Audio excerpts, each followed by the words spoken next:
Control the frame, control the woman. It sounds like a brutal maxim, but it echoes the cold pragmatism of Niccolò Machiavelli. He believed power does not lie in raw strength alone, but in shaping perception, the frame through which others see the world. When you control the frame, you define reality itself. The woman, like any subject in politics or desire, responds not only to what is, but to what appears to be influence her vision, and you influence her choices. For Machiavelli, mastery is never about force. It is about directing the story others live inside. To Machiavelli, human beings are guided less by truth than by appearances. A ruler doesn't need to be virtuous. He only needs to appear virtuous. The same logic applies here. A woman's trust, loyalty, or even rebellion can be directed by the frame she is given. Control the narrative, set the boundaries, and suddenly her freedom operates within limits you designed. She may believe she is choosing, yet every choice leads back to you. This is the essence of Machiavellian power, not domination by force, but by perception. For when you hold the frame, you hold the mind. The illusion of power. Niccolò Machiavelli in The Prince never spoke directly about women in the same way he analyzed princes, armies, and republics. Yet his principles stretch far beyond palaces and battlefields.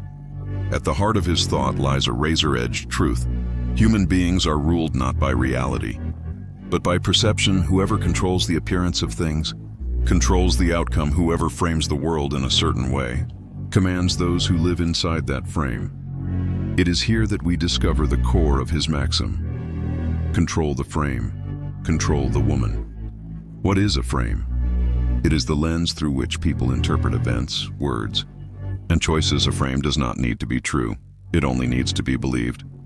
For Machiavelli, a ruler who appears merciful may secretly be ruthless, yet his subjects adore him because the appearance defines their perception. Likewise, a prince who appears strong even when weak deters rebellion. The mask is more powerful than the face. The illusion is more durable than the fact. Apply this to relationships, and the logic is the same. A woman, like any human being, responds not only to what is done, but to the story surrounding what is done. If she believes a man to be reliable, she forgives his failures more easily. If she believes him desirable, she interprets his absence as strength rather than neglect. The facts do not matter as much as the frame. When the frame is set, every detail is interpreted in its light. He who controls the frame controls the conclusion. Machiavelli warned that those who rely on brute force often fail. Violence breeds resentment, fear breeds conspiracy, and tyranny alone cannot last. But cunning lasts. Why? Because cunning shapes the imagination. A man who simply commands a woman may face resistance. A man who frames his command as her choice, her gain, her path, he is obeyed willingly. She believes she has chosen, when in truth her options were carefully laid before her, all leading to his desired outcome. This is the art of politics translated into the art of intimacy. Consider how rulers throughout history managed their courts. A king rarely shouted commands at his nobles. Instead, he arranged ceremonies, rituals, and appearances. He framed his authority in crowns, robes, and thrones. Nobles bowed not because the king had stronger muscles, but because the frame of monarchy made obedience feel natural, even sacred. So too in the private theater of relationships, gestures, words, and silences become crowns and thrones. They are symbols that define perception. The woman, in this analogy, is not weak, just as the noble is not powerless, but her strength operates inside the stage set before her. If the frame suggests loyalty is virtue, she plays the loyal part. If the frame suggests rebellion is foolish, she avoids rebellion. She has agency, yes, but agency sculpted by the walls of perception. And this is precisely what Machiavelli means when he insists that appearances outweigh reality. Let us be clear. Controlling the frame is not the same as lying. It is larger than deception. It is the deliberate construction of meaning. A man may speak the truth, but if he speaks it poorly, framed without care, the truth becomes useless. Another may speak half-truths, framed with elegance, and his words become law. The frame is the theater, and the theater is stronger than the script itself. Thus, in part 1, we uncover the foundation of power, the illusion of power itself. To control perception is to control behavior. To control behavior is to control destiny.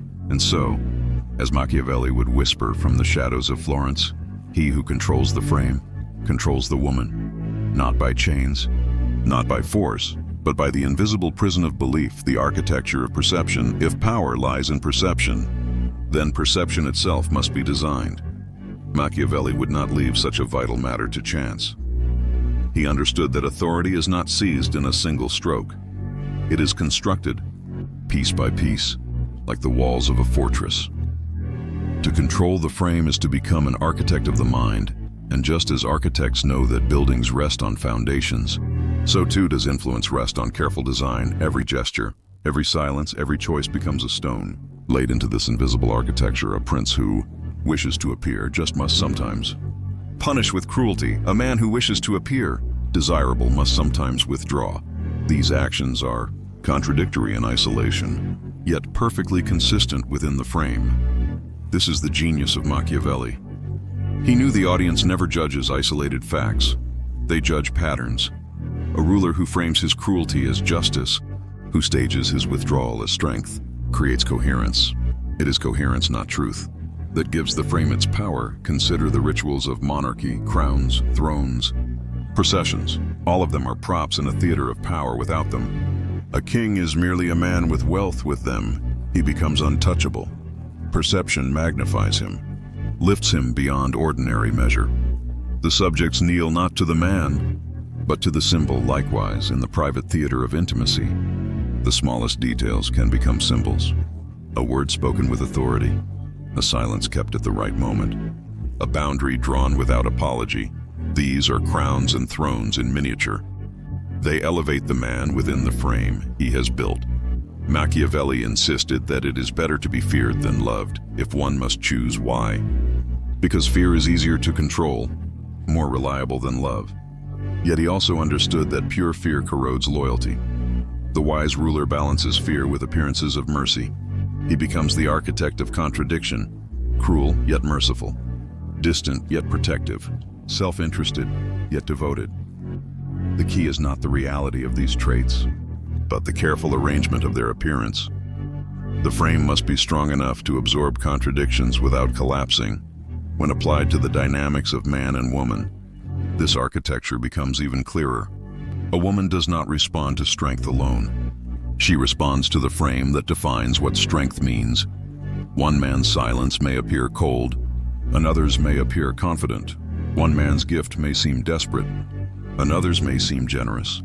The same act changes meaning depending on the frame. Thus, it is not the act itself that holds power, but the architecture around it. Without design, acts scatter like stones on sand. With design, they form the walls of a palace. The danger lies in neglecting the frame. Machiavelli warned rulers that failure to control appearances leaves the people to invent their own interpretations, and human imagination is a wild beast. In relationships, when the frame is unclear, suspicion grows. A silence without context becomes neglect. A gift without timing becomes manipulation. Without architecture, the mind fills the void with doubt, and doubt, once born, is nearly impossible to erase, to leave. The frame unguarded is to surrender power entirely. The architect must therefore anticipate. He must place pillars where weakness might show. He must direct sight lines toward his strengths and away from his flaws. Just as a fortress hides its weakest gates behind thick walls, a man hides his vulnerabilities inside the frame of confidence. The woman sees not his weakness, but the stage he sets, and so she interprets him not as he is, but as he has been constructed in her perception. This is the architecture of perception, deliberate, careful, unyielding. To control the frame is not to tell lies, but to build structures of meaning so compelling that no alternative interpretation survives. The woman, like the subject of a prince, acts freely, but always inside the palace he has built in her mind. That palace is invisible, yet stronger than stone. It is her reality, and he who builds it rules it. The woman and the courtier in the grand palaces of Renaissance Italy. No prince ruled alone. His court surrounded him. Advisors, nobles, envoys, and flatterers. Each played a role in the theater of power. Yet all existed within the frame the prince constructed. They bowed when he entered. They whispered when he left. They carried his name into other cities, and though each courtier had ambitions, wealth or influence, all were ultimately bound by the stage he set for Machiavelli. The prince's greatest art was not in crushing courtiers, but in shaping the environment, so they served willingly. So too, in the theater of intimacy, the woman becomes a kind of courtier, not in weakness, but in relation to the frame surrounding her. A courtier is not powerless. On the contrary, courtiers have maneuvered kings, toppled dynasties, and whispered conspiracies into being. But even their power is dependent on the frame of monarchy. Without the crown, the courtier's intrigue has no meaning. Without the stage, the performance collapses. The woman, then, is not stripped of agency. She is active, intelligent, capable, but her actions, like the courtiers, gain direction and weight only within the frame built around her. Machiavelli observed that rulers must master the art of balancing their court's desires with their own too much generosity, and the courtiers grow greedy, too much cruelty, and they grow rebellious. The prince must grant just enough freedom to keep them loyal, but never so much that they become independent. This lesson applies with eerie precision to relationships. A woman given no freedom grows restless. A woman given unchecked freedom grows indifferent. The balance lies in framing her freedom within boundaries invisible yet firm. She believes she acts from her own will, but her will has been subtly guided. Consider the lover who vanishes for a time. To some women, this disappearance signals neglect. To others, framed correctly, it signals mystery and strength. Consider the man who grants affection sparingly. To some, it is coldness. To others, it is value, for what is rare is treasured. The courtier is constantly measuring the prince, interpreting his gestures, watching for signs. The woman does the same. She deciphers his silences, his choices, his contradictions, and yet all her interpretations are bound by the stage he has built. If the frame suggests he is powerful, every silence becomes strength. If the frame suggests he is weak, the same silence becomes insecurity. The facts do not change. The frame changes their meaning. Machiavelli advised rulers to keep their courtiers competing, never united, so that no single faction could overthrow him. Divide and balance. That was his secret. In relationships, this principle transforms into the subtle play of contrasts. The man who is always predictable loses intrigue. The woman unites her interpretations and sees him as ordinary, but the man who balances generosity with withdrawal, seriousness with humor, accessibility with distance, he keeps her mind in motion. She cannot unite her perception into a single, fixed definition. She is compelled to keep playing the game, always interpreting, always engaged in this way. The frame retains its hold. It is important to remember that the courtier, while bound, is also elevated by the frame. To serve a prince is to be more than a peasant. The courtier's proximity to power grants status, meaning, and identity. Likewise, the woman framed by a man's architecture of perception often finds herself elevated. She sees herself as chosen, as worthy, as central to his design. The frame, therefore, does not merely confine, it also dignifies. This duality is crucial. A frame that only limits breeds rebellion. A frame that both limits and elevates breeds loyalty. Machiavelli knew that the prince must never reveal the scaffolding of his rule. The courtiers must not see the strings of the puppet master, or they will resent him. They must believe their loyalty is natural, their choices their own. The same holds in relationships. If a woman sees the frame too clearly, if she detects the architecture of manipulation, she resists. The power of the frame lies in its invisibility. She acts freely, yet always within the palace of meaning constructed for her. She never sees the blueprint, only the stage, and so she dances willingly. Thus, the metaphor of the woman as courtier sharpens the Machiavellian insight. Control does not lie in force nor in overt command, but in the invisible boundaries of perception. The courtiers who believe they serve freely are the most loyal. The woman who believes she loves freely is the most devoted, and in both cases, it is not the raw fact of power, but the frame of power that endures. The theater of choice. The greatest trick of power is not to deny choice, But to make choice itself a stage performance, Machiavelli understood that people cling fiercely to the idea of freedom. Subjects rebel when they feel shackled. Women resist when they feel controlled. Yet he also knew that freedom can be carefully orchestrated, transformed into an illusion that strengthens, rather than weakens, authority. This is the theater of choice, when options exist, but all of them lead back to the architect's desired outcome. Consider the ruler who wishes to raise taxes. If he commands it outright, resistance is inevitable. But if he frames the tax as the lesser of two evils, either this tax or a foreign enemy's invasion, his subjects will choose the tax willingly. They feel ownership of the decision, though their will was steered. Similarly, in relationships, a man may frame his desires, not as orders but as choices. A woman who believes she is freely chosen to align with him becomes more loyal than one who feels coerced. She defends the frame because she thinks it is hers. This principle of guided choice reveals why appearances matter more than truth. Truth says the ruler wanted taxes. The frame says the people chose taxes. Truth says the man wanted loyalty. The frame says the woman gave loyalty freely. The outcomes are identical. Yet the emotional weight differs entirely. When people believe they are free, they accept outcomes with less resentment. Machiavelli saw this as the highest art of governance, compelling obedience without appearing to command it. The theater of choice also thrives on scarcity. A prince who is always available for petition becomes ordinary. His favors mean little, but a prince who appears busy, selective, unpredictable, his favors are cherished, his presence treasured.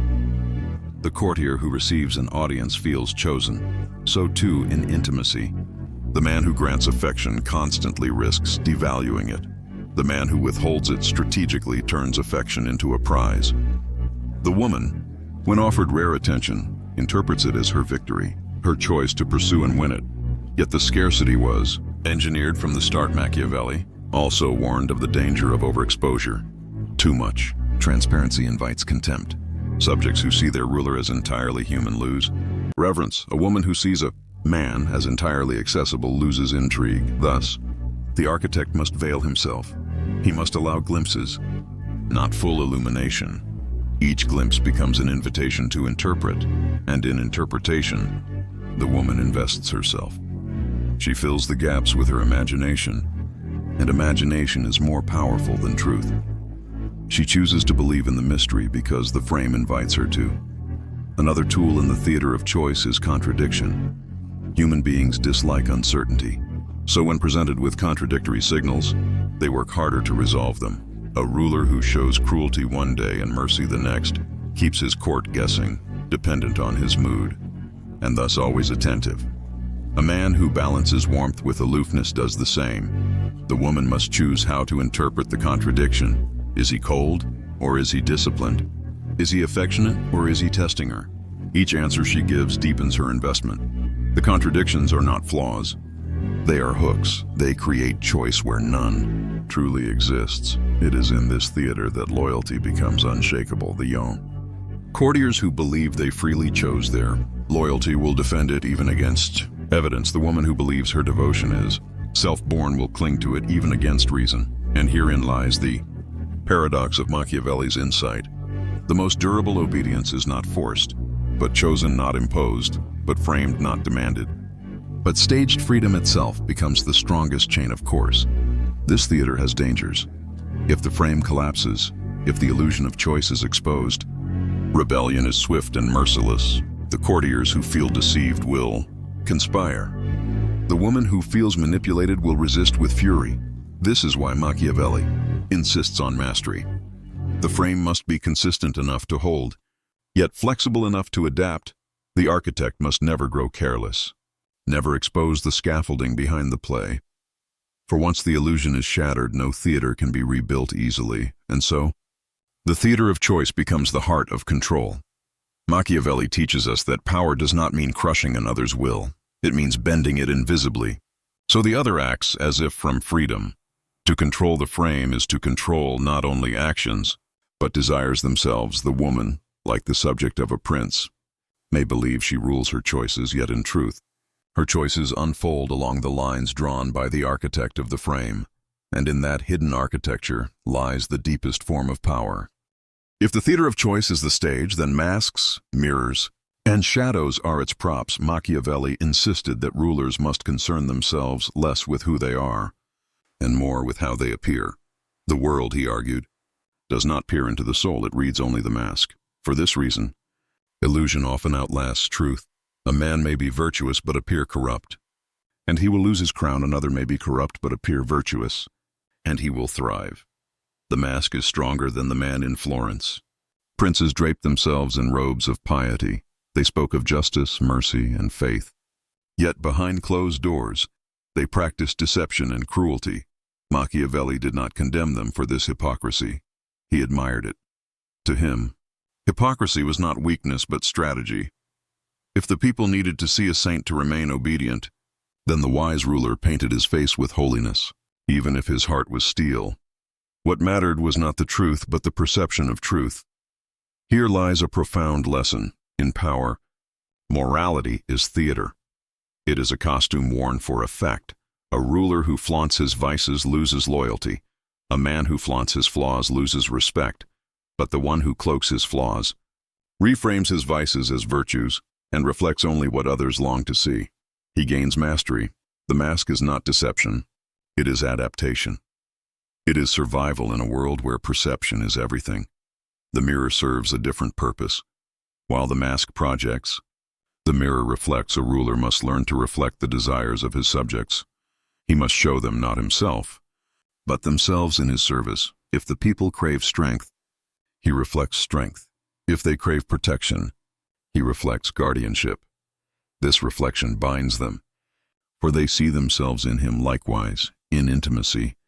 A man who reflects a woman's hidden desires becomes irresistible. He listens, not merely to words, but to what she craves beneath them. He mirrors her longings, frames himself as their answer, and in doing so, she sees her reflection in him. The frame becomes a mirror where she gazes at herself and calls it love. And then there are shadows, the unseen. The mysterious Machiavelli advised rulers never to reveal themselves entirely. Total clarity invites weakness. Mystery, however, creates awe. The shadow is the realm of the unknown, and the unknown fuels imagination. A prince who hides his motives keeps his courtiers guessing. A man who withholds part of himself keeps a woman pursuing. In the shadow lies power. For the human mind cannot resist filling gaps with meaning, and often, the meanings people invent are more flattering than the truth ever could be.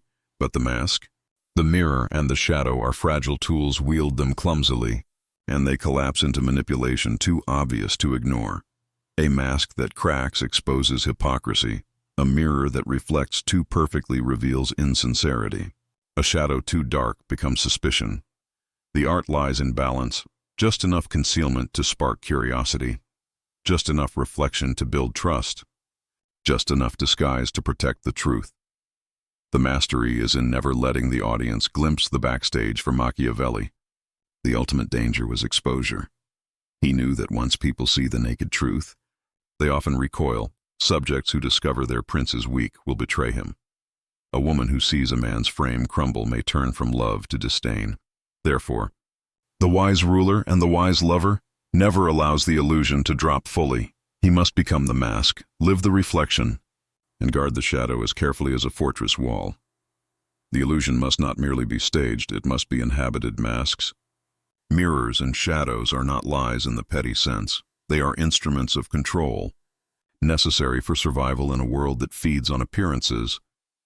To control them is to control the audience, and the audience, be it a court of nobles or a single woman, will always believe what they see, not what exists. The truth, after all, is silent, but the mask speaks, the mirror seduces, and the shadow enthralls. He who masters them all becomes not just a man, but a myth. It is in this theater that loyalty takes root, for loyalty is not built on chains, but on belief. A woman who believes she has freely chosen her allegiance will defend it with far more passion than one who feels forced. This is why rulers and lovers alike must avoid the appearance of tyranny. The tyrant provokes hatred, but the architect of frames provokes devotion. Even gratitude. The woman will thank the man for the very boundaries he set, because she interprets them as her own discoveries. This is why Machiavelli's insight is timeless. True control is invisible. It does not scream commands. It whispers suggestions. It does not remove choice. It reshapes the meaning of choice by structuring the theater. The man ensures that every road leads back to him, not by brute force, but by design, and when the curtain falls, the woman applauds her freedom, never realizing the play was written before she entered the stage for the very boundaries he set, because she interprets them as her own discoveries. This paradox is the essence of subtle power. When control disguises itself as freedom, she does not feel shackled, she feels guided. She does not feel conquered, she feels chosen. Theater, then, is not simply a performance, it is architecture. The man arranges the stage, places the lights, designs the exits, and ensures that every step taken feels voluntary, yet remains within his design. To the audience it looks spontaneous. To the director it is inevitable, and herein lies the brilliance of Machiavellian framing. True mastery is not about denying freedom, but about defining it by deciding the shape of the game. The ruler or lover ensures that every move strengthens his position. Even rebellion, if anticipated, can be turned into loyalty. Even resistance can be folded into the play, so long as the frame remains intact. Once the woman learns to see the world through this frame, her choices cease to be dangerous. They become predictable, even useful. The illusion of freedom becomes the glue of devotion. And when devotion takes root, control requires no effort. It sustains itself for the very limits he designed, because she experiences them not as limits but as pillars of security. What feels like a cage to an outsider feels like shelter to her, because she believes she walked into it by choice. This is the brilliance of the theater. Perception becomes stronger than reality. Chains can be broken. Walls can be climbed, but belief is self-sustaining. When a woman defends the very order that was constructed around her, the man no longer needs to enforce control. It enforces itself, and thus, the greatest mastery lies not in seizing power, but in shaping the environment so subtly that power is never questioned. Here the Machiavellian lesson sharpens. Control is most enduring when it disappears into the fabric of choice. A ruler who demands obedience incites rebellion.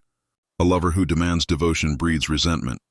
But one who frames choice, cloaks control in freedom, and weaves limits into desires creates loyalty that feels eternal. Machiavelli warned that rulers must learn to wear masks, for men judge more by appearances than by truth.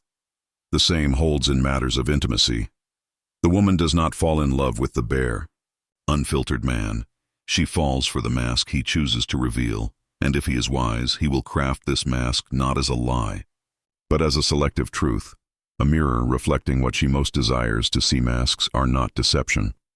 They are strategy. A man must show strength when weakness would cost him respect, gentleness when cruelty would destroy trust, distance when closeness would dull desire. Like a shadow on the wall, he shifts shape, always legible, yet never fully graspable. The shadow fascinates because it suggests depth beyond reach. Here lies the paradox. The more she sees of him, the more she craves what remains unseen. The mask preserves mystery, and mystery sustains power.